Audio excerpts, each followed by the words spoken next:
आज हम आए हैं पालिका बाजार दिल्ली। जैसे ही मैं पालिका बाजार आया तो मुझे दिखा एक केज जिसमें एनिमल की जगह एक आदमी बैठा है और कोई संदेश देने की कोशिश कर रहा है। तो चलिए बात करते हैं इनसे। क्यों आप इस पिंजरे में हैं? कि जो हम लोग मांस खाते हैं, जो हम लोग चिकन खाते हैं, वो कैसे एक 45 दिन का बच्चा होता है जो पूरी लाइफ अपनी एक पिंजरे में गुजार देता है 10 से 15 अलग बच्चों के साथ, जिसमें उनको अब जो बीट करते हैं वो भी वहीं पर पड़ी होती है और उनको हार्डली मूव करने के लिए आधा मीटर और 1 मीटर का मतलब जगह होता है। आधा सेंटीमीटर ही मेरे ख्याल से होता होगा कि वो अगर वो अगली अपनी गर्दन में घुमाते हैं तो दूसरे मुर्गे के साथ लगता है। और वो कैसे वो जैसे मैं 5 मिनट जब मैं बैठा था तो तभी एक सेंस ऑफ डिप्रेशन आ गया था कि मतलब एक बंदा लो फील करता है यहाँ पर अंदर बैठ के। और जी आज से 6 साल पहले मैं वीगन बना था और तब मैंने वीडियोस देखी थी, 2-3 डॉक्यूमेंट्रीज देखी थी, अनहोली काउ ऑफ इंडिया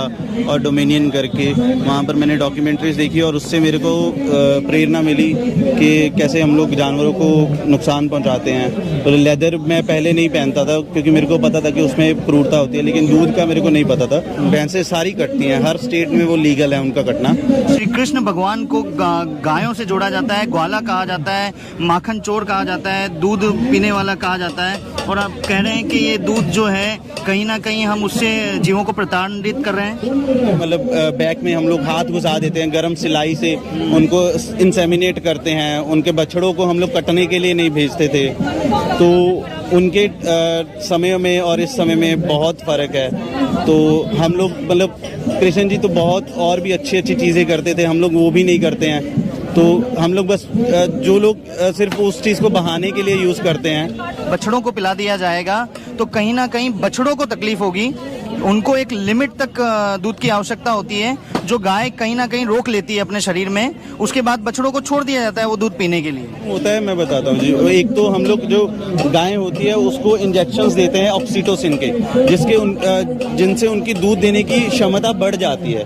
और ऑक्सीटोसिन एक हार्मोनल इंजेक्शन है जो हम लोग को इंसानों को भी नुकसान करता है। जैसे कि आप लोग ने देखा हो कि हमारे देश में या पूरे वर्ल्ड में अभी डायबिटीज़ और थायराइड की बीमारियां बहुत ज़्यादा प्रचलित हैं। तो वो इसी कारण है कि हार्मोनल इंजेक्शंस जो गाय को दिए जाते हैं और वो उससे उनका दूध देने की क्षमता बढ़ जाती है। तो ज़रूरत से ज़्यादा होता है, लेकिन वो चीज़ हम लोग को ये हक नहीं देती कि हम लोग उनका हक छीन लें और उनको कटने के लिए बाहर रोड पे छोड़ दें या रोड पे प्लास्टिक खाने के लिए छोड़ दें या कटने के लिए कत्ल खाने भेज दें। ऑब्वियस प्रताड़ित तो कर रहे हैं हम जानवरों को, लेकिन लोगों को कहाँ तक समझा पाएंगे?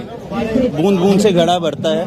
मैं 6 साल पहले अगर मैंने देखा है या मेरे जो साथी हैं अगर उन्होंने देख के चेंज किया है तो हो सकता है कि ऐसे ही कुछ और चेंज भी हो। और अगर 50 होते हैं तो 50 आगे 50 को करते हैं तो धीरे धीरे चेंज आता रहेगा। हम लोगों को गुटखा खाना नहीं छुड़वा पाए तो क्या आपको लगता है हम इन सब चीज़ों को छुड़वा पाएंगे या चेंज ला पाएंगे? आप वेजिटेरियन हैं या नॉन वेजिटेरियन? मैं वेजिटेरियन हूँ। आप वेजिटेरियन क्यों हैं? क्योंकि मुझे भी गलत लगता है नॉनवेज खाना। हाँ, अगर आपको गलत लगता है तो आपके नॉनवेज नहीं खाने से ये जानवर कटने बंद तो नहीं हो रहे ना? नहीं हो रहे। लेकिन आपको तो वो संतुष्टि है ना कि मैं नहीं खा रहा हूँ, है ना? तो आप अपने फैमिली वालों को भी मना करते हैं कि नहीं खाना चाहिए। तो अगर आप वो चीज़ कर रहे हैं तो वही सेम मेरा माइंडसेट है। हम लोग अगर मांस खा रहे हैं तो हम लोग काटने वाले के ऊपर सारा नहीं डाल सकते। जो खा रहा है उसका भी उसी में पूरा इक्वली कंट्रीब्यूशन है। लोगों के पास ये दलील है कि अगर हम दूध नहीं पिएंगे तो हमें कैल्शियम नहीं मिलेगा।